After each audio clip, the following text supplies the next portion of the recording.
The champagne glasses clinked around the dining table as everyone raised a toast to Derek's promotion to senior partner at the law firm. Everyone except Elena Vasquez, who sat at the corner of the table, watching her family celebrate her older brother's achievement on what was supposed to be her 30th birthday. The irony wasn't lost on her that the very day she had been dreading, turning 30 and still feeling invisible in her own family, had become even more symbolic than she could have imagined. Before we jump back in, tell us where you're tuning in from, and if this story touches you, make sure you're subscribed. Because tomorrow, I've saved something extra special for you. As her parents, Carmen and Roberto, beamed with pride while Derek delivered his acceptance speech about hard work and dedication, Elena quietly excused herself to the bathroom. Standing in front of the mirror in her childhood home in Phoenix, she looked at her reflection and realized that this moment, this painful oversight, was exactly the catalyst she needed. What her family didn't know, what they had never bothered to discover despite her subtle attempts to share, was that Elena had built something extraordinary in the shadows of their indifference. While they saw her as the struggling artist who never quite found her footing, she had actually created a digital empire that was about to change everything. But as she splashed cold water on her face and prepared to return to a birthday dinner that had become someone else's celebration, Elena knew that tonight would be the last time she allowed herself to be overlooked. Growing up as the youngest child in the Vasquez household meant living in the long shadow cast by Derek, who was 4 years older and seemingly perfect in every measurable way. Their parents had immigrated from Mexico in the early 80s with nothing but determination and an unwavering belief in the American dream. Roberto had built a successful construction business from the ground up, while Carmen had worked her way up from secretary to office manager at a prominent dental practice. For the Vasquez family, success was tangible, traditional, and easily understood. Derek embodied everything they had hoped their children would become. He had graduated summa cum laude from Arizona State University, earned his law degree from Georgetown, and was now on the fast track to partnership at Morrison, Sterling and Associates, one of Phoenix's most prestigious law firms. His trajectory was clear, impressive, and exactly what Roberto and Carmen could brag about to their friends and extended family. Elena, on the other hand, had always been the enigma. As a child, while Derek was excelling in debate team and student government, Elena was drawing elaborate fantasy worlds in her notebooks and spending hours on the family computer, fascinated by how websites worked. Her parents saw this as a pleasant hobby, something she would eventually outgrow in favor of more practical pursuits. When Elena announced in high school that she wanted to study digital media and graphic design, the reaction was swift and discouraging. Roberto had shaken his head, explaining that she needed a career that would provide stability and respect. Carmen had suggested she consider teaching or nursing, professions that would allow her to help people while maintaining a steady income. Derek had been characteristically blunt, telling her that art was a nice pastime but not a real career. The pressure to conform had been relentless but subtle. Every family gathering included pointed questions about when Elena would get serious about her future. Every conversation about Derek's achievements was followed by concerned inquiries about Elena's plans. The message was clear. Her interests were not valued, her talents were not recognized, and her path was not understood. Despite the lack of support, Elena had pursued her passion, enrolling in the digital media program at Northern Arizona University in Flagstaff. The distance from Phoenix had been intentional, giving her space to explore her creativity without the constant weight of family disappointment. She had thrived in the program, discovering a natural aptitude for user experience design and digital marketing that went far beyond simple graphic design. Her professors had recognized her talent immediately. Dr. Sarah Chen, who taught advanced web development, had been particularly encouraging. Elena remembered the day Dr. Chen had pulled her aside after class to discuss her final project, a comprehensive redesign of the university's outdated student portal. Elena, this work is exceptional. You're not just thinking about how things look, you're understanding how people interact with digital spaces. That's a rare skill, and it's incredibly valuable in today's market. But when Elena had excitedly called home to share Dr. Chen's praise and news of her project being selected for the State Digital Media Showcase, her mother's response had been lukewarm. "That's nice, Mija. Derek just made law review. Did I tell you? They only select the top students." The pattern had continued throughout college and beyond. Elena's achievements, no matter how significant in her field, were consistently overshadowed by Derek's more traditional successes. When she graduated with honors and received the department's Outstanding Student Award, the family celebration lasted exactly one dinner before the conversation shifted to Derek's internship at a federal judge's chambers. After graduation, Elena had faced a choice. She could return to Phoenix and try to build a career while living under the constant pressure of family expectations, or she could strike out on her own. The decision had been made easier by Derek's engagement announcement, which had dominated family conversations for months and made Elena feel more invisible than ever. She had moved to Austin, drawn by the city's vibrant tech scene and creative culture. With her small savings and a fierce determination to prove herself, Elena had started freelancing as a UX designer. The early days had been challenging, working from her cramped studio apartment, surviving on ramen noodles and coffee, while building a portfolio that would attract better clients. Her family's reaction to the move had been predictably negative. Roberto had worried about her living alone in an unfamiliar city without a stable job. Carmen had mourned the distance, asking why Elena couldn't find work in Phoenix where the family could look after her. Derek had been dismissive, suggesting that she was running away from responsibility rather than building a career. Austin isn't exactly known for its practical opportunities, he had said during one particularly tense phone call. You're chasing a fantasy, Elena. At some point, you need to grow up and think about your future realistically. The lack of support had stung, but it had also fueled Elena's determination. She had thrown herself into her work with an intensity that surprised even her. Within 6 months, she had landed her first major client, redesigning the digital experience for a local restaurant chain. The project's success had led to referrals, and soon she was working with increasingly prominent businesses. But Elena's real breakthrough had come when she identified a gap in the market that others had overlooked. Small and medium-sized businesses were struggling to create cohesive digital experiences across multiple platforms. They needed websites that connect seamlessly with their social media, email marketing, and customer service systems, but most solutions were either too expensive or too complex for companies without dedicated IT departments. Elena had spent months developing a platform that would solve this problem.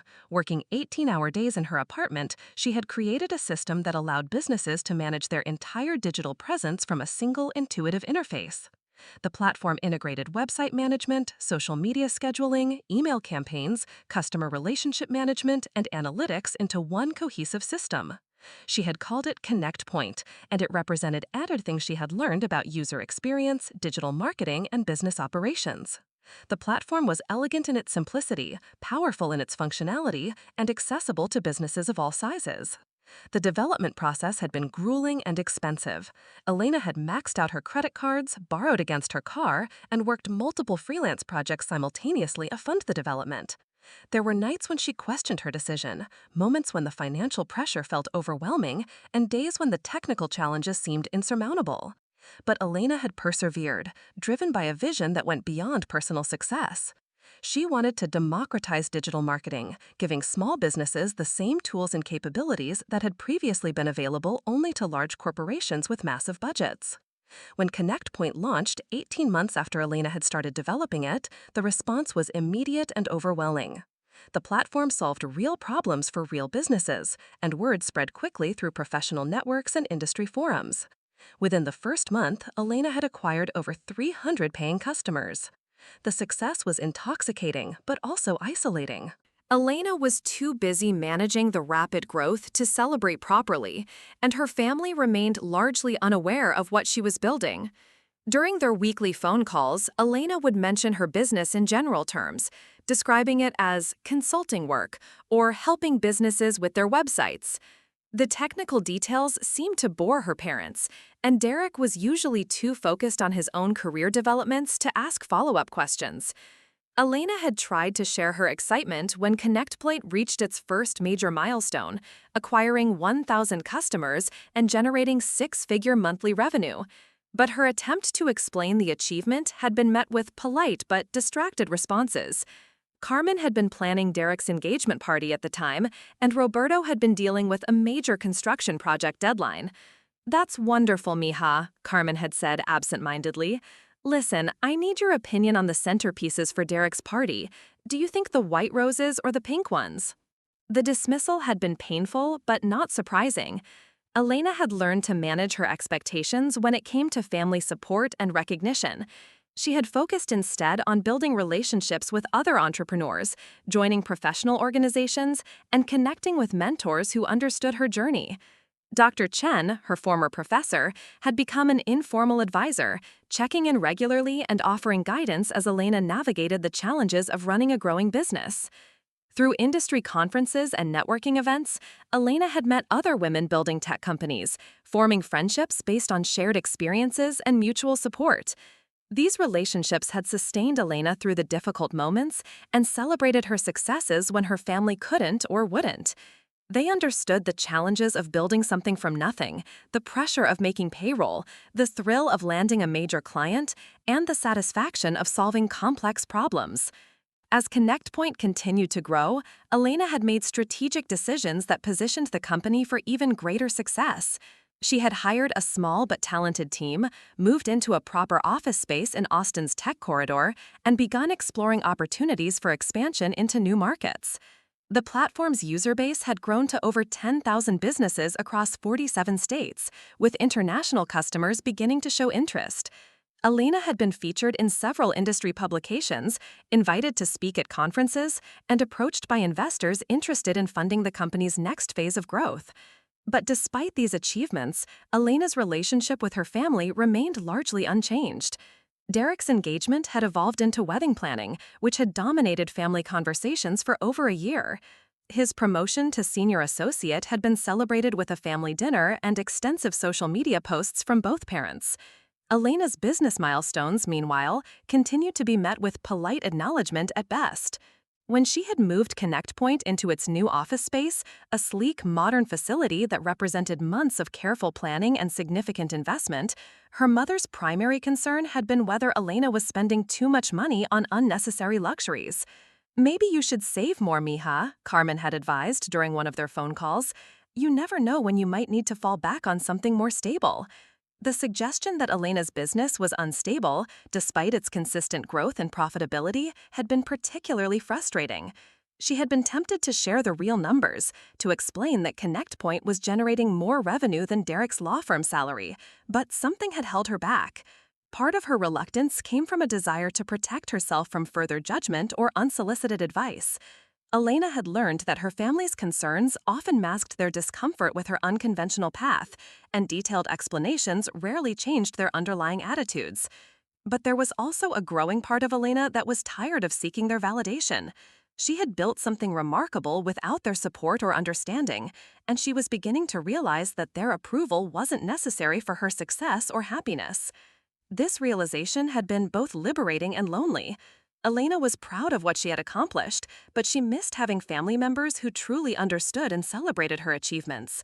She envied Derek's easy relationship with their parents, the way his successes aligned perfectly with their values and expectations. As Elena's 30th birthday approached, she had found herself reflecting on the distance that had grown between her and her family. Not just the physical distance between Austin and Phoenix, but the emotional and psychological gap that seemed to widen with each achievement they failed to acknowledge. She had been dreading the milestone birthday for months, not because of age-related anxiety, but because it represented a decade of feeling misunderstood and undervalued by the people who were supposed to know her best.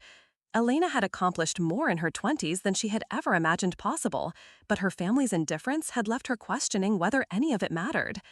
When Carmen had called 3 weeks before Elena's birthday to suggest a family dinner celebration, Elena had felt a familiar mix of hope and apprehension. Maybe this time would be different. Maybe turning 30 would finally prompt her family to see her as a successful adult rather than the impractical dreamer they remembered from high school.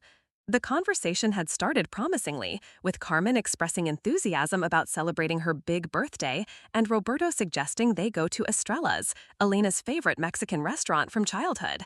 But as the details were discussed, Elena had learned that Derek had some exciting news to share during the dinner, though Carmen had remained mysterious about the specifics. Elena had assumed Derek's news would be announced separately from her birthday celebration, perhaps during dessert or after the main festivities. She had never imagined that his announcement would become the primary focus of the evening, transforming her birthday dinner into his celebration. The realization had come gradually as Elena sat at the restaurant table, watching her family's attention center entirely on Derek's promotion. The toasts were for his achievement, the conversation revolved around his career prospects, and the entire energy of the evening had shifted to honor his success. Elena had tried to maintain her composure, smiling appropriately and offering congratulations when expected. But with each passing minute, it became clear that her birthday had been completely forgotten in the excitement of Derek's news. The restaurant had brought out a dessert for the table, but there was no birthday cake, no singing, no acknowledgement that this was supposed to be Elena's celebration. When Roberto had raised his glass for a final toast to Derek's bright future and continued success, Elena had felt something break inside her. Not her heart, which had been disappointed too many times to shatter completely, but her tolerance for being invisible in her own family. The drive back to her parents' house had been quiet, with Derek and his fiancée Sarah discussing the implications of his promotion while Elena stared out the window at the familiar Phoenix landscape. She had been planning to stay the weekend, spending Saturday with her parents and flying back to Austin on Sunday evening. But as they pulled into the driveway of her childhood home, Elena had made a different decision. Standing in the bathroom of her parents' house, looking at her reflection in the same mirror where she had practiced presentations for high school speech class and prepared for prom, Elena had realized that she was done waiting for her family to see her value. She had spent 10 years building something extraordinary, while they remained focused on traditional markers of success that they could easily understand and celebrate. ConnectPoint wasn't just a successful business, it was a platform that was transforming how thousands of companies connect with their customers. Elena had created jobs, solved problems, and built something that mattered in ways that went far beyond personal achievement. She had done all of this without her family's support, understanding, or encouragement. The time had come to stop hiding her light under a bushel, to stop minimizing her achievements to make others comfortable, and to stop allowing her family's limited vision to define her worth. Elena had a secret that was about to change everything, not just for her, but for her family's understanding of who she really was and what she had become. As she prepared to return to the living room where her family was probably still discussing Derek's career trajectory, Elena felt a clarity she hadn't experienced in years. Tonight would mark the end of one chapter and the beginning of another, a shift from seeking validation to standing in her truth regardless of whether others could understand or appreciate it. The forgotten birthday had become the catalyst for a revelation that was long overdue. Elena Vasquez was no longer the struggling artist her family remembered, no longer the impractical dreamer they worried about, and no longer willing to remain invisible in her own story. She was a successful entrepreneur, an innovative problem solver, and a woman who had built an empire while they weren't paying attention. And it was time for them to know exactly what they had been overlooking for all these years. Walking back to the living room with steady steps and a resolved heart, Elena prepared to share the truth that would change everything. Her family was about to discover that the daughter they had consistently underestimated had quietly become the most successful person in the room and possibly the most successful person they knew. The conversation was about to shift from Derek's promotion to Elena's revelation, from his achievement to her empire, from their traditional understanding of success to a new reality they could never have imagined. And for the first time in years, Elena was looking forward to a family conversation where she would be the center of attention, not as the problematic younger sister, but as the accomplished woman she had become. The secret was about to be revealed, and Elena was ready for whatever came next. Elena returned to the living room where her family had settled into their usual post-dinner routine. Derek was showing Sarah something on his phone, probably related to his new position, while Roberto had claimed his favorite recliner and was scrolling through news articles. Carmen was in the kitchen, the sounds of dishes being loaded into the dishwasher creating a familiar domestic soundtrack.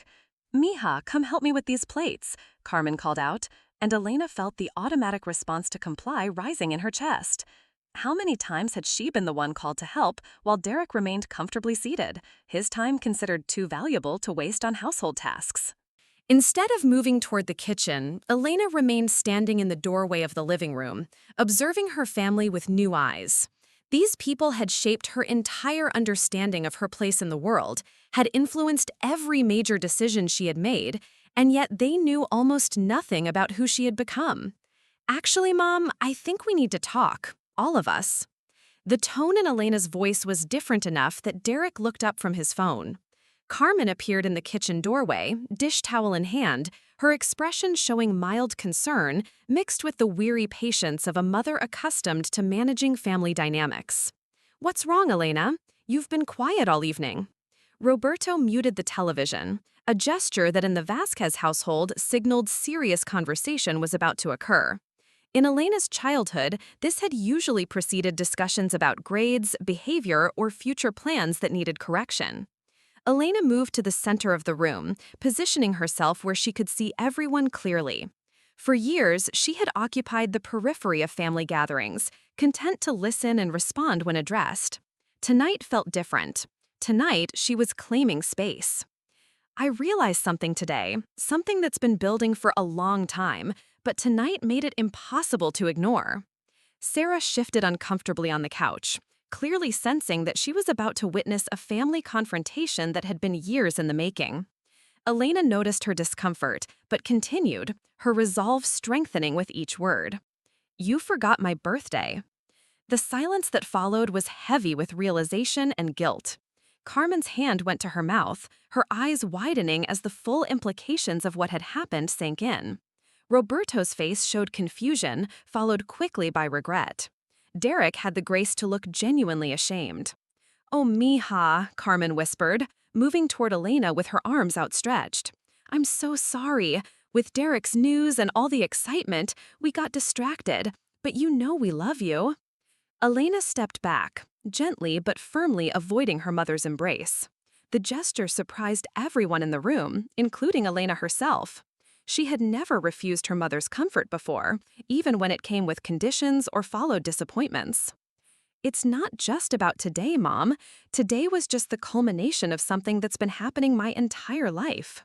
Derek set his phone aside completely, his expression showing genuine concern. "Elena, come on. We made a mistake, but you're being dramatic. We can celebrate your birthday tomorrow, properly." The word dramatic hit Elena like a familiar slap. How many times had her feelings been dismissed as excessive, her concerns minimized as overreaction? The pattern was so ingrained that Derek had used the word without thinking, automatically invalidating her experience. "See? That right there. That's exactly what I'm talking about." Elena's voice remained steady, but there was steel in it now. "My feelings are always dramatic. My concerns are always overreactions. My achievements are always less important than whatever Derek has going on." Roberto leaned forward in his chair, his expression showing the determined patience he used when dealing with difficult clients. "Elena, you're upset, and I understand why. But we're family. We support each other. Maybe we don't always get it right, but our intentions are good." Elena had heard variations of this speech countless times. The appeal to family loyalty, the minimization of impact in favor of intention, the suggestion that she was being ungrateful or unreasonable for expecting more. "Do you know what I do for work, Dad?" The question seemed to come from nowhere, catching Roberto off guard. He glanced at Carmen, then back at Elena, clearly trying to remember details from their infrequent conversations about her career. "You do computer work, design things for businesses, websites, and marketing." The vague description was painfully accurate in its inadequacy. Elena felt a familiar frustration, but this time it was mixed with something else. A kind of detached amazement at how little effort her family had made to understand the things she had devoted her entire adult life to building. "Mom, what do you think I do in Austin?" Carmen looked uncomfortable, clearly sensing that this was some kind of test she was likely to fail. "You help companies with their computer problems. You're very good at it, mija. You always were smart with technology." Elena nodded slowly, taking in the responses that confirmed what she had long suspected. Her family's understanding of her work was so superficial that they couldn't even describe it accurately, let alone appreciate its significance or success. "Derek, what about you? What do you think your little sister does for a living?" Derek had the intelligence to recognize that he was walking into a trap, but he was also competitive enough to answer directly. "You're a freelance consultant or something. You design websites and help small businesses with their online presence. It's good work, Elena. Maybe not as stable as traditional careers, but you seem to enjoy it." The condescension was so automatic that Elena wondered if Derek even heard it. The suggestion that her work was less stable, less legitimate than traditional careers, revealed everything about how he viewed her choices and achievements. "And what do you think I earn doing this work?" The financial question made everyone uncomfortable. The Vasquez family had been raised not to discuss money directly, a cultural value that Roberto and Carmen had maintained despite their own financial success. Elena, that's not important, Carmen said quickly. Money isn't everything, as long as you're happy and taking care of yourself. The dismissal was perfect in its predictability. Elena's income wasn't important because they assumed it was modest. Her happiness and self-sufficiency were praised in a way that subtly reinforced their belief that she was making do with less. Elena walked to her purse, which she had left on the side table near the front door. From it, she withdrew her phone and a folder she had been carrying since landing in Phoenix earlier that day. She had brought these materials not with any intention of sharing them, but because she conducted business even while traveling and needed access to important documents. "I want to show you something." Elena opened her phone to the Connect Point dashboard, the executive overview that showed real-time statistics about the platform's performance. The numbers on the screen were impressive even to her, though she saw them every day. "This is my company's live dashboard. These numbers update in real time." She held the phone so everyone could see the screen, watching their faces as they tried to process the information displayed. "Those are customer numbers, Dad. We currently have 12,847 businesses using our platform across 49 states and 6 countries. Roberto squinted at the screen, trying to make sense of what he was seeing. That's a lot of customers." Elena navigated to another screen showing revenue data. The monthly recurring revenue number was displayed prominently at the top, followed by annual projections and growth metrics. "This shows our financial performance. We generate $847,000 in monthly recurring revenue. That's revenue that comes in automatically every month from existing customers." The silence in the room was profound. Carmen had moved closer to look at the phone screen, her expression showing confusion and disbelief. Derek was staring at the numbers with the focused attention he usually reserved for legal documents. "That can't be right," Sarah said quietly. That would mean Elena's company generates over $10 million annually," Derek finished, his voice carrying a note of awe mixed with skepticism. Elena navigated to the equity overview, a screen she rarely shared with anyone outside her investment advisors. "I own 78% of the company. The most recent valuation, from a funding round we completed 6 months ago, puts ConnectPoint's value at $42 million. She set the phone down on the coffee table where everyone could continue to see the screen. "My personal net worth, based on my stake in the company plus other investments, is approximately $33 million. The number hung in the air like something from another dimension. Elena watched as her family struggled to process information that completely contradicted their understanding of her life and circumstances. Roberto was the first to speak, his voice barely above a whisper. "33 million?" Elena opened the folder she had brought and spread several documents across the coffee table. Bank statements, investment portfolios, property deeds, and official valuation reports created a paper trail that supported everything she was claiming. "I own the building where my company is located. Bought it last year for $4.2 million, cash. I have a house in Austin worth about $1.8 million and a vacation place in Colorado. My investment portfolio includes stocks, bonds, and real estate across multiple markets." Carmen sat down heavily on the couch next to Sarah, her hands shaking slightly as she reached for one of the bank statements. The numbers on the page confirmed what Elena was saying, official letterhead and account balances, creating an undeniable reality. "Why didn't you tell us?" Derek's question came out as almost an accusation, his lawyer training making him suspicious of withheld information.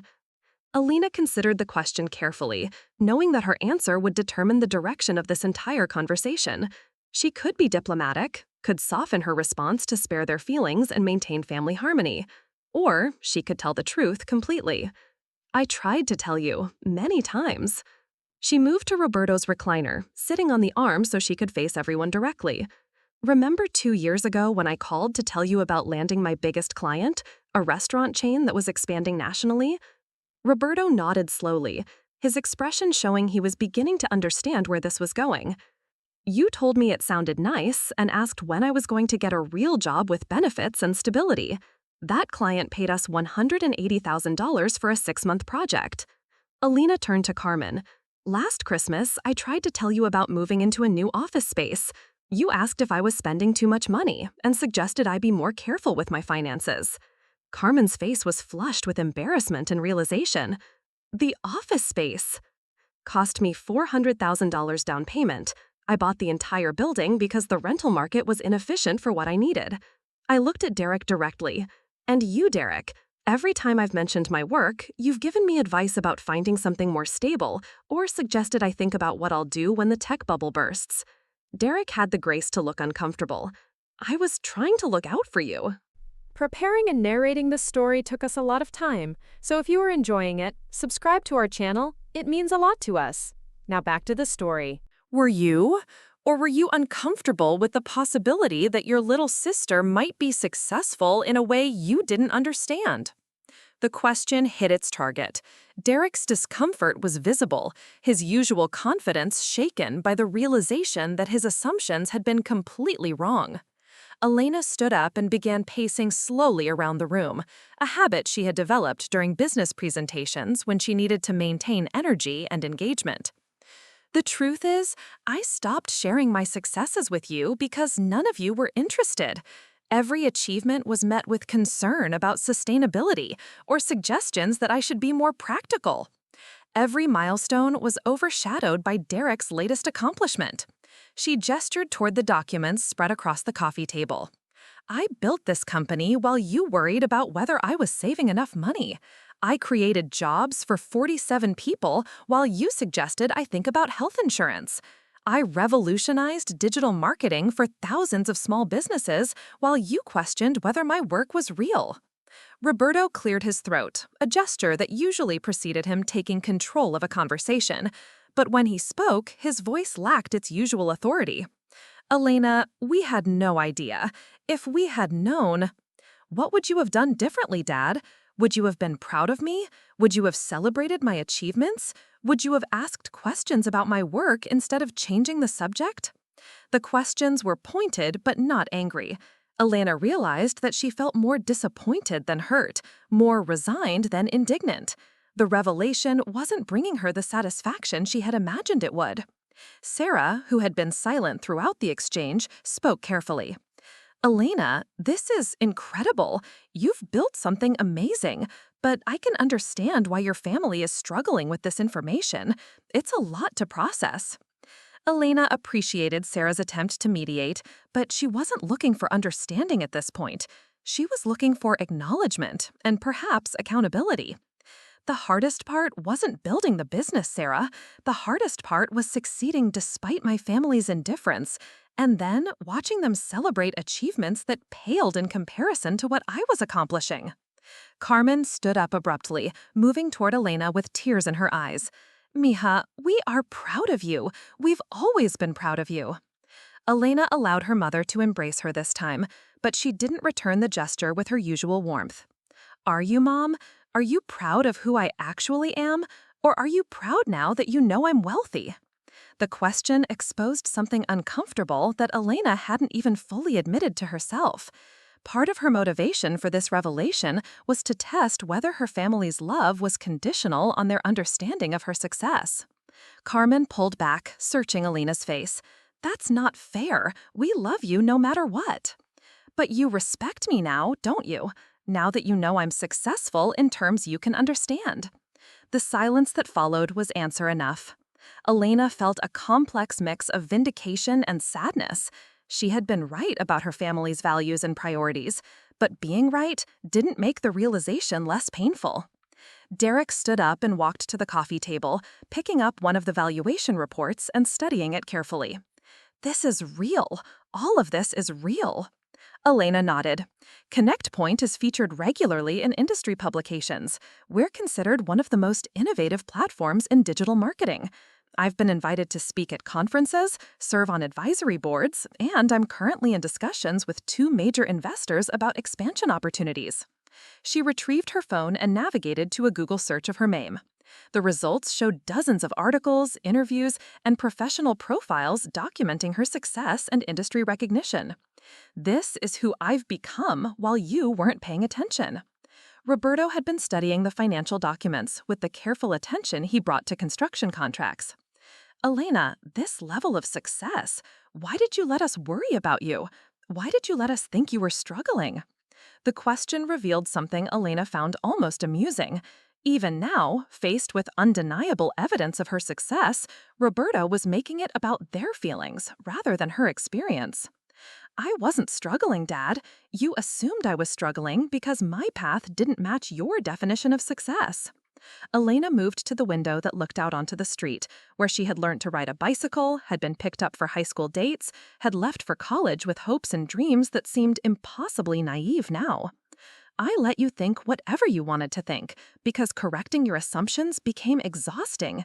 Every conversation where I tried to share my actual experience was met with advice I didn't need or concern that wasn't warranted. She turned back to face her family, all of whom were looking at her with expressions she had never seen before. Not pity or condescension or distracted affection, but something approaching awe mixed with confusion. So I built my life in Austin, surrounded myself with people who understood what I was doing, and stopped trying to convince you that I was succeeding. Carmen was crying now, quiet tears that spoke to a grief Elena hadn't expected to witness. We failed you. We failed to see you. Elena felt her own emotions rising, the anger and hurt and disappointment that she had been holding at bay throughout this conversation. But alongside those familiar feelings was something new, a sense of freedom that came from finally speaking her truth completely. Yes, you did. You failed to see me, failed to support me, and failed to celebrate me, but I succeeded anyway. The statement hung in the air with a finality that surprised everyone, including Elena herself. She had been building toward this moment for years without fully realizing it, and now that it had arrived, she wasn't sure what came next. Derek set down the valuation report and looked at Elena directly. What do you want from us now? It was the right question, asked without defensiveness or deflection. Elena appreciated his directness, even as she realized she didn't have a clear answer. I don't know, Derek. For years, I wanted your respect, your recognition, your pride in what I was building. Now that I have it, I'm not sure it means what I thought it would. Elena began collecting the documents from the coffee table, organizing them back into neat stacks. The physical act of tidying gave her hands something to do while her mind processed the emotional complexity of the situation.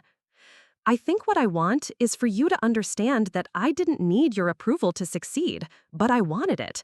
And the fact that you only respect me now that you know I'm wealthy says something about your values that I find deeply disappointing. Roberto stood up from his recliner, moving slowly as if the conversation had aged him. Elena, we made mistakes, serious mistakes, but we're your family. Can't we work past this? Elena paused in her document organization, considering her father's question. Family was complicated, and love was more complex than simple approval or disapproval. I don't know, Dad. I really don't know. She looked around the room at these people who had shaped her entire understanding of herself and the world. They loved her, she knew that, but their love had come with conditions and limitations that had influenced every major decision she had made. What I do know is that I'm not the person you think I am. I'm not the struggling artist you worry about, or the impractical dreamer you make excuses for. I'm a successful entrepreneur who has built something significant, and I did it without your help or understanding. Elena closed the folder containing her financial documents and slipped her phone back into her purse. The gesture felt symbolic, like she was closing a chapter in her relationship with her family. I need to think about what kind of relationship we can have moving forward, whether we can build something based on who I actually am rather than who you assumed I was. She moved toward the front door, pausing to collect her overnight bag that she had optimistically brought for a weekend stay. Elena, don't leave like this, Carmen pleaded. Stay, let's talk more. Let's figure this out together. Elena turned to face her mother one last time, seeing her with new eyes. Carmen was a good woman who had worked hard to build a life for her family, But she was also a woman whose vision of success was narrow and whose ability to see beyond traditional paths was limited.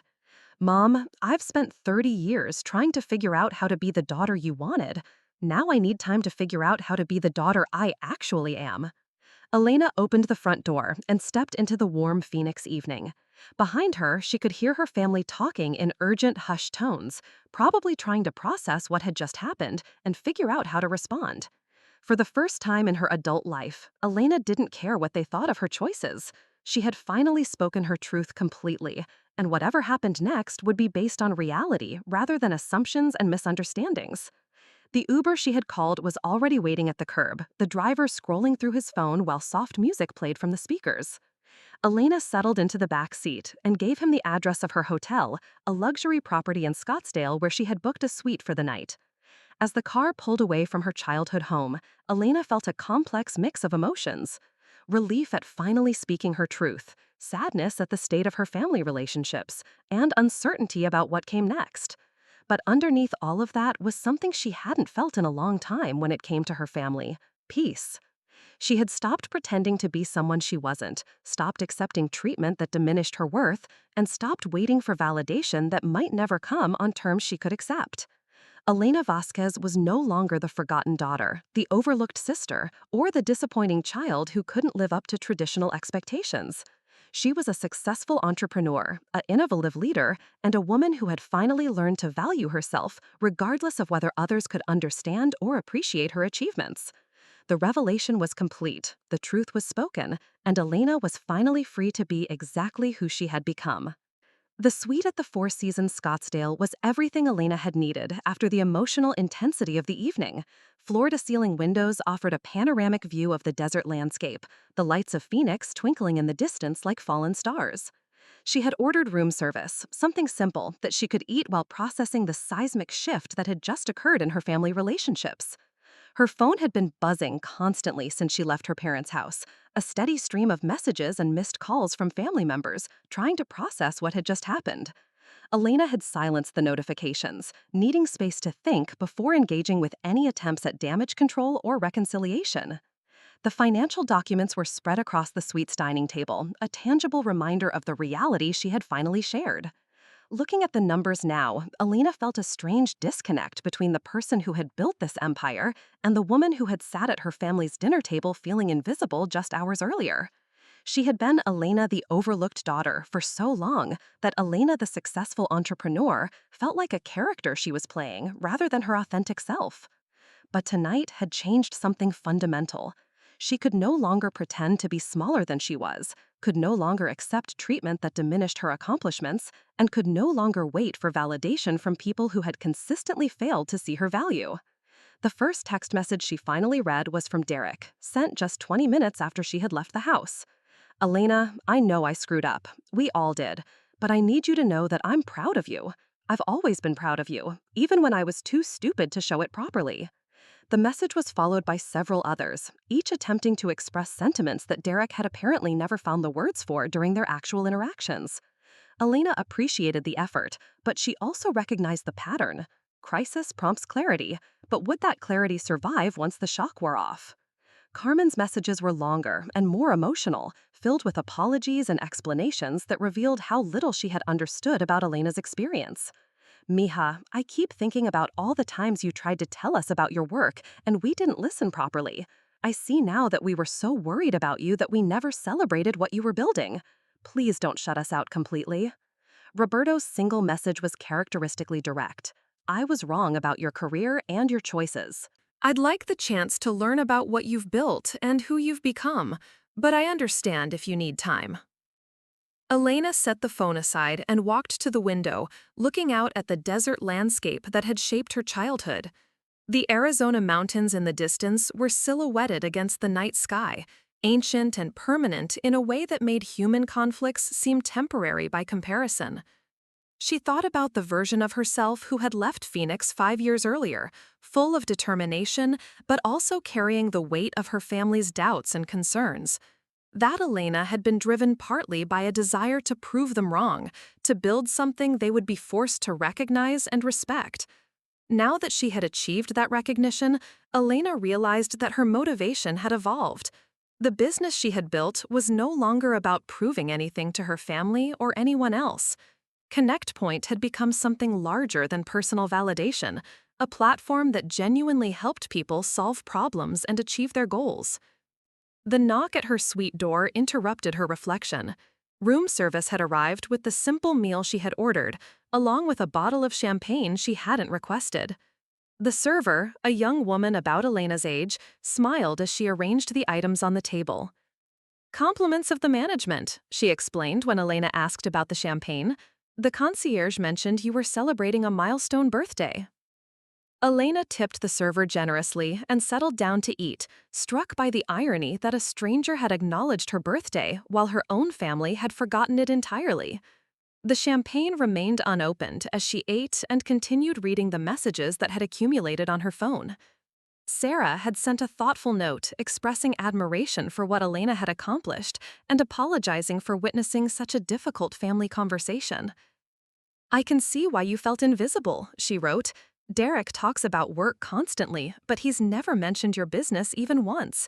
I think that says everything about how your family has been processing your success." Several extended family members had also reached out, apparently having heard about the evening's revelations through the family communication network that Elena had largely removed herself from years earlier. Their messages ranged from genuine curiosity about her business to transparent attempts to leverage her success for their own purposes. Her cousin Miguel, who had struggled to establish his own landscaping business, wanted to know if ConnectPoint could help him expand his digital presence. Her Aunt Rosa, who had always treated Elena with benevolent condescension, was suddenly interested in learning more about entrepreneurship and wondered if Elena might have advice for her daughter. Elena recognized the pattern from her college years, when Derek's achievements had made him the center of family attention and the go-to person for advice and assistance. Success bred visibility, and visibility bred requests. She would need to establish boundaries quickly if she wanted to avoid becoming the family's default resource for business guidance and financial support. But the message that surprised her most came from her grandmother, Abuela Maria, Roberto's mother, who lived in a small apartment near the original family home in Central Phoenix.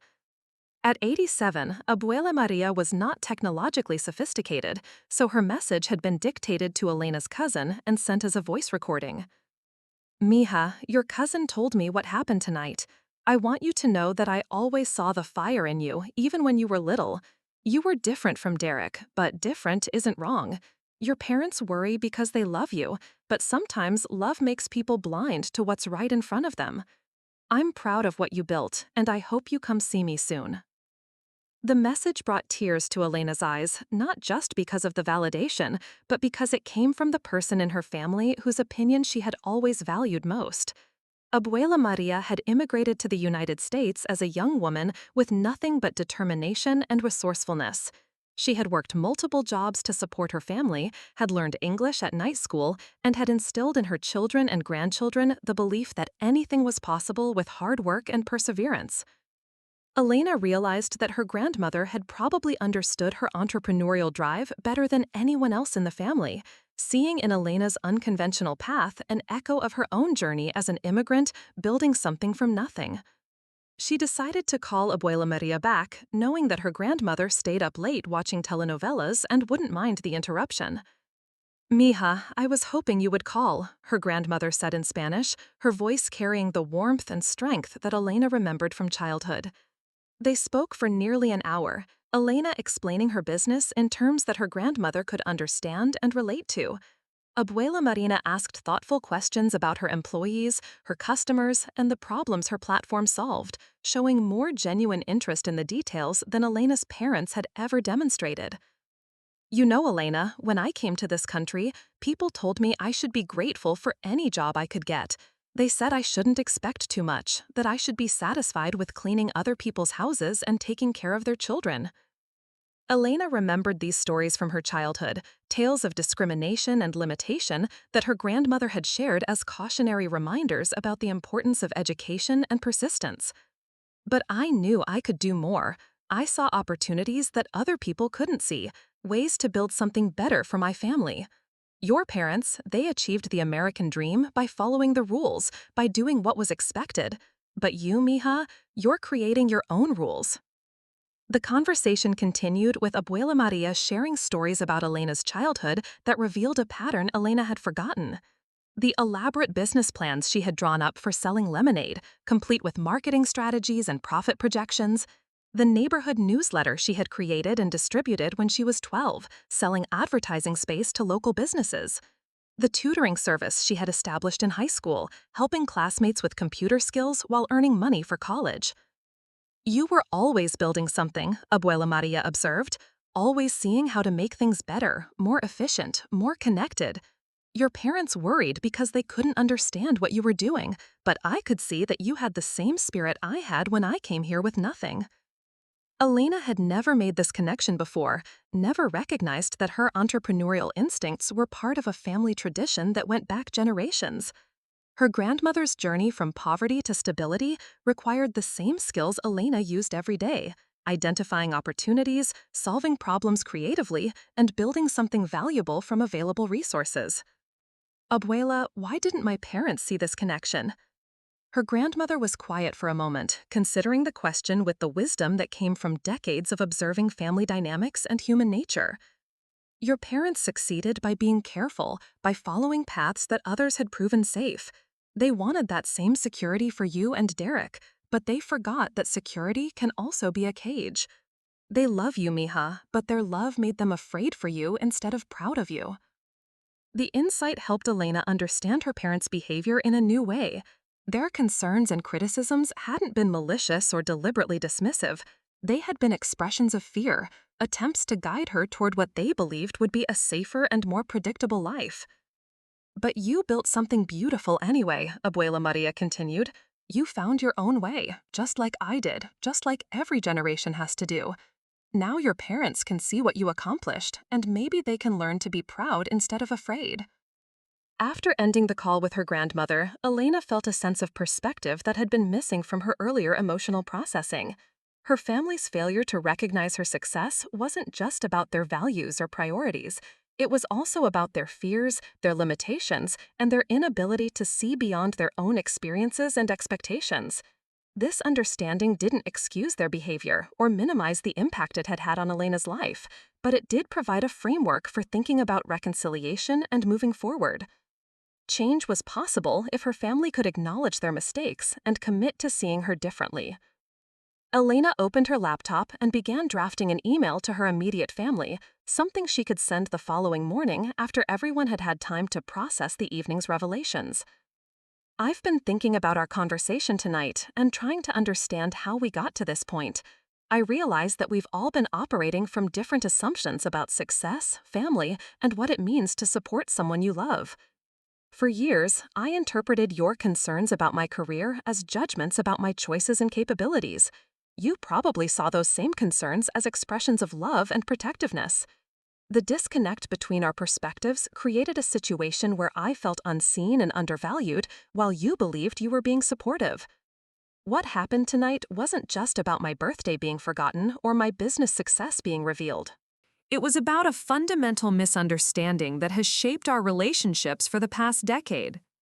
I built Connect Point not to prove you wrong about my potential, but because I saw a problem I could solve and an opportunity to help other people. The success that followed was a byproduct of pursuing work that felt meaningful and aligned with my abilities. But I also have to acknowledge that your lack of understanding and support made that journey more difficult and lonely than it needed to be. I needed you to believe in me before there was evidence of traditional success, and that faith was something you weren't able to provide. I don't want our family to be defined by past misunderstandings, but I also can't continue accepting relationships that require me to minimize my achievements or accept treatment that doesn't reflect my worth. If we're going to rebuild our connections, it needs to be based on who we actually are rather than who we assume each other to be. I'm willing to work toward that kind of relationship if you are. Elena saved the draft without sending it, wanting to review it again in the morning when her emotions were less raw and her thoughts more settled. The process of writing had helped her clarify her feelings and identify what she needed from her family moving forward. Her phone rang as she was getting ready for bed, showing Derek's number. After a moment's hesitation, she answered. Elena, I know it's late, but I couldn't sleep without talking to you. Derek's voice carried a vulnerability that Elena had rarely heard from her confident older brother. She settled into the suite's comfortable armchair, prepared for a conversation that might be more honest than any they had ever had. I've been sitting here for hours, thinking about every interaction we've had over the past 5 years, and I keep coming back to the same realization. I've been a terrible brother.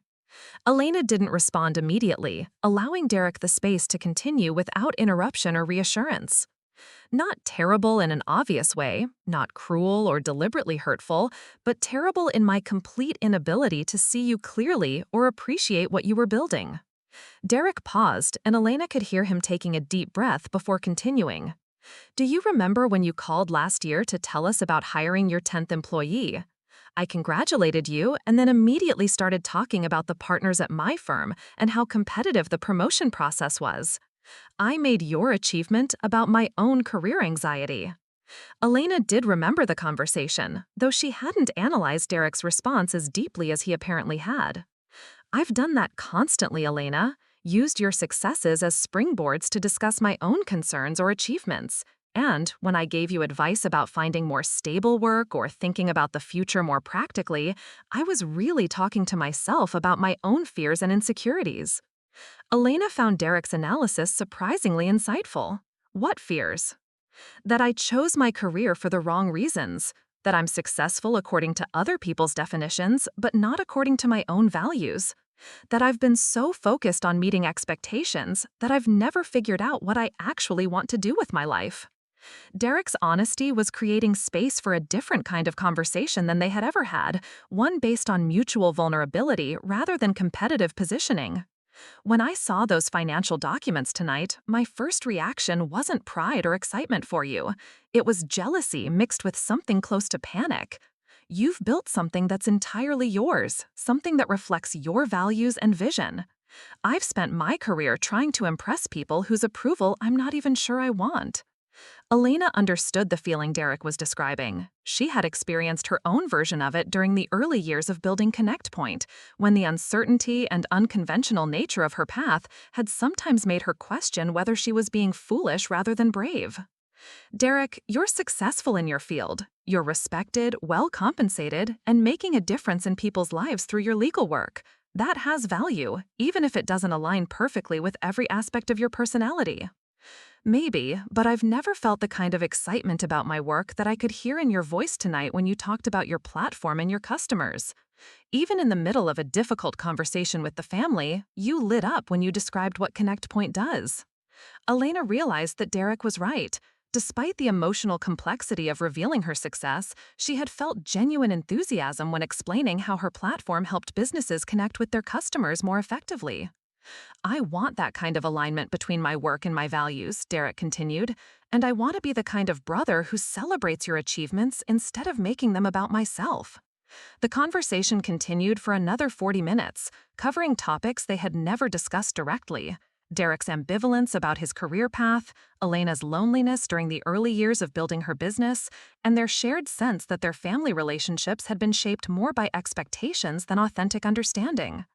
Elena, I don't expect this conversation to fix everything between us immediately, but I want you to know that I see you differently now, not just because of the financial success, but because of the courage it took to pursue your own path despite our family's lack of support. Elena appreciated Derek's acknowledgement, though she also recognized that real change would need to be demonstrated over time rather than promised in a single conversation. I'd like us to have a different relationship going forward, she told him, one where we actually know each other as adults rather than relating to each other based on childhood roles and assumptions. They ended the call with plans to have lunch the following week in Austin, where Derek could see Elena's office and meet some of her team. It would be a small step toward building a relationship based on current reality rather than past perceptions. Elena's conversation with Carmen the following morning was different in tone but similar in its depth and honesty. Her mother had been awake most of the night, apparently processing not just the evening's revelations, but years of interactions that now appeared in a different light. Mija, I keep thinking about all the times I worried about you having enough money for groceries or whether you were saving for retirement. And meanwhile, you were building this incredible business. Carmen's voice carried a mixture of embarrassment and awe that Elena found both touching and frustrating. The concern about basic financial security revealed how little her parents had understood about her actual circumstances. But what hurts most is realizing that my worry wasn't really about you at all. It was about my own fear of unconventional choices, my own inability to understand what you were doing. Elena appreciated her mother's self-reflection, though she also wanted to address the practical implications of this new understanding. Mom, what would it look like for us to have a relationship based on who I actually am, rather than your fears about who you thought I was? Carmen was quiet for several moments, apparently considering the question seriously. I think it means I need to ask you about your work in your life without immediately offering advice or expressing concerns. I need to listen to understand rather than listening to find problems I can help solve. Elena recognized that this shift would require ongoing effort from both of them. Carmen's tendency to worry and offer guidance was deeply ingrained, and Elena's habit of minimizing her achievements to avoid conflict would also need to change. It also means celebrating your successes without qualification, Carmen continued. When you tell me about a business milestone, I should respond with pride and excitement rather than concerns about sustainability or suggestions for being more careful. The insight showed that Carmen understood not just what had gone wrong in their previous interactions, but what needed to change moving forward. And Mija, I want to learn about your business properly, not just the financial parts that I can understand easily, but the actual work you do and why it matters to your customers. Elena felt a cautious optimism about the possibility of building a different relationship with her mother. Carmen's willingness to acknowledge her mistakes and commit to specific changes suggested that she was serious about evolving their connection. Her conversation with Roberto was the most challenging, partly because her father was less comfortable with emotional vulnerability, and partly because his dismissiveness of her career had felt more personal and judgmental. Elena, I need to apologize, not just for last night, but for years of not taking your work seriously. Roberto's voice carried the measured cadence he used for difficult business conversations, as if he was approaching this personal discussion with the same careful preparation he brought to construction negotiations. I thought I was protecting you by encouraging more traditional career paths, but I see now that I was really protecting myself from having to understand something outside my experience. Derek paused, and Elena could hear him taking a deep breath before continuing. Do you remember when you called last year to tell us about hiring your 10th employee? I congratulated you and then immediately started talking about the partners at my firm and how competitive the promotion process was. I made your achievement about my own career anxiety. Elena did remember the conversation, though she hadn't analyzed Derek's response as deeply as he apparently had. I've done that constantly, Elena, used your successes as springboards to discuss my own concerns or achievements. And when I gave you advice about finding more stable work or thinking about the future more practically, I was really talking to myself about my own fears and insecurities. Elena found Derek's analysis surprisingly insightful. What fears? That I chose my career for the wrong reasons, that I'm successful according to other people's definitions, but not according to my own values, that I've been so focused on meeting expectations that I've never figured out what I actually want to do with my life. Derek's honesty was creating space for a different kind of conversation than they had ever had, one based on mutual vulnerability rather than competitive positioning. When I saw those financial documents tonight, my first reaction wasn't pride or excitement for you. It was jealousy mixed with something close to panic. You've built something that's entirely yours, something that reflects your values and vision. I spent my career trying to impress people whose approval I'm not even sure I want. Elena understood the feeling Derek was describing. She had experienced her own version of it during the early years of building Connect Point, when the uncertainty and unconventional nature of her path had sometimes made her question whether she was being foolish rather than brave. Derek, you're successful in your field. You're respected, well-compensated, and making a difference in people's lives through your legal work. That has value, even if it doesn't align perfectly with every aspect. Elena appreciated the acknowledgement, though she also wanted to address the underlying attitude that had shaped Roberto's responses to her choices. Dad, what bothered me most wasn't that you didn't understand technology or digital marketing. It was that you assumed my work wasn't legitimate or valuable without making any effort to learn about it. Roberto was quiet for several moments before responding. You're right. I dismissed what I didn't understand instead of trying to understand what you were building. The admission was significant coming from her father, who rarely acknowledged mistakes or uncertainty in any context. I'd like the chance to learn about your business properly if you're willing to teach me, not so I can give you advice, but so I can understand what you've accomplished. Elena found herself moved by her father's request, recognizing the humility it represented for someone who had built his identity around being knowledgeable and competent in business matters. The week following Elena's birthday revelation passed quickly, filled with follow-up conversations, family dinners where she was finally the center of positive attention, and logistical discussions about integrating her success into the family's understanding of itself. Elena flew back to Austin with mixed feelings about the changes in her family dynamics. The recognition she had long sought was finally being offered, but it came with complications she hadn't fully anticipated. Her parents' newfound pride in her achievements sometimes felt performative, as if they were overcompensating for years of indifference. Extended family members who had previously treated her as the family's underachiever were suddenly seeking her advice and assistance with their own business ventures. Most challenging was navigating the requests for financial help that began arriving within days of her revelation. Family members who had never shown interest in her well-being were suddenly facing urgent financial needs that only Elena's resources could address. Elena recognized that her wealth had changed her position in the family hierarchy in ways that were both positive and problematic. She was no longer invisible or dismissed, but she was also no longer able to maintain the same boundaries and relationships she had had before. Working with a family wealth advisor, Elena established clear guidelines for financial assistance that would protect both her resources and her relationships. She created a formal foundation focused on educational opportunities for young entrepreneurs, providing a structured way to support family members and others without creating dependencies or resentments. The foundation's first initiative was a scholarship program for students pursuing non-traditional career paths, particularly those in technology and creative fields. Elena saw it as a way to support others who might be facing the same lack of understanding and encouragement that had marked her own journey.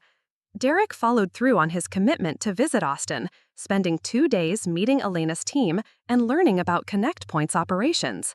Elena watched him interact with her employees, noting how he listened carefully to their explanations and asked thoughtful questions about their work. During a quiet moment in Elena's office, Derek admitted that seeing her in her professional environment had been revelatory. "I've never seen you more confident or more yourself than you are here. This place, these people, this work, it all fits you perfectly." Elena realized that Derek was right. At ConnectPoint, surrounded by colleagues who valued her vision and customers who benefited from her innovations, she felt fully authentic in a way that had been difficult to achieve in family settings. "I think part of the problem was that I never knew how to be myself around you all," Elena admitted. "I was always trying to translate my experiences into terms you could understand, and in the process, I lost something essential about who I really am." Derek nodded thoughtfully. "And we never made space for you to be yourself fully. We expected you to fit into our understanding rather than expanding our understanding to include you." The insight helped Elena realize that healing their family relationships would require ongoing effort from everyone involved. Old patterns and assumptions wouldn't disappear immediately, and building new ways of relating would take time and practice. 6 months after the birthday dinner that had changed everything, Elena returned to Phoenix for Derek's wedding. The celebration was everything Elena had expected: elegant, traditional, and focused on Derek and Sarah's bright future together. But something was different this time. When Roberto stood to make his toast, he included Elena in his remarks about the Vasquez family's achievements and future. "Our family has been blessed with 2 children who have chosen different paths but achieved extraordinary success in their own ways. Derek has built a career dedicated to justice and service, while Elena has created a business that helps thousands of entrepreneurs achieve their dreams."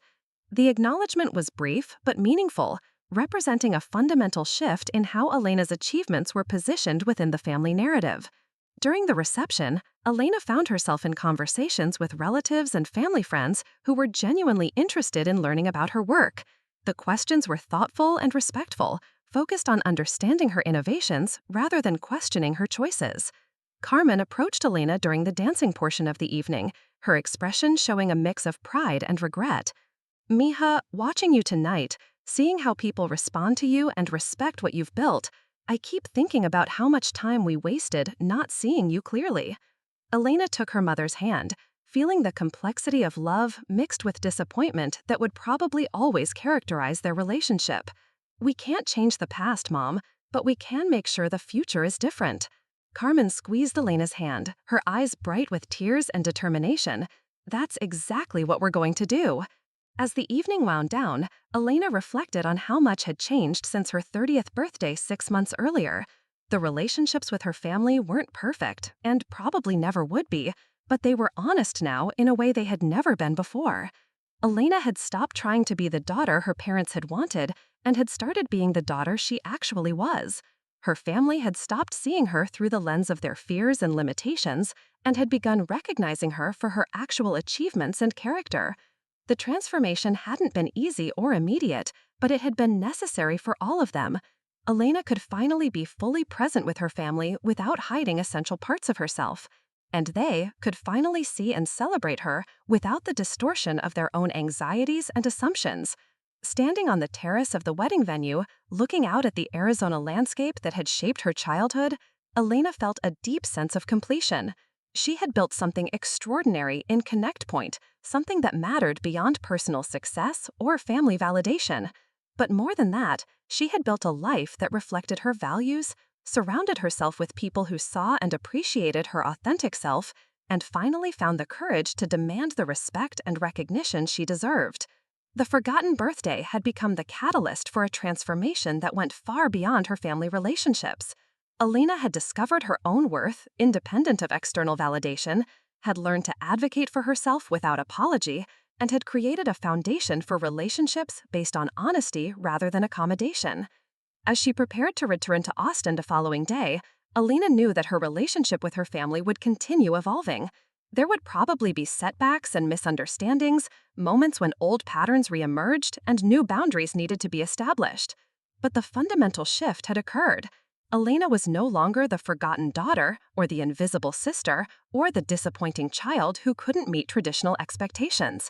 She was Elena Vasquez, successful entrepreneur, innovative leader, and valued family member whose achievements were finally being recognized and celebrated. The empire she had built wasn't just financial or professional. It was an empire of self-worth, authentic relationships, and the courage to live life on her own terms while maintaining connections with the people she loved. Elena had learned that respect could be earned even from those who had never offered it freely, that love could evolve and deepen when honesty replaced accommodation, and that success was most meaningful when it was achieved authentically rather than in service of others' expectations. Standing beneath the Arizona stars, Elena felt grateful for the journey that had brought her to this moment. The struggles and disappointments had shaped her resilience and determination. The lack of early support had taught her to believe in herself. The years of feeling invisible had motivated her to create something that couldn't be overlooked. Elena Vasquez had finally claimed her place in her family and in the world, not as the person others wanted her to be, but as the remarkable woman she had chosen to become. The transformation was complete, the empire was established, and Elena was finally home in her own skin. Up next, you've got 2 more standout stories right on your screen. If this one hit the mark, you won't want to pass these up. Just click and check them out.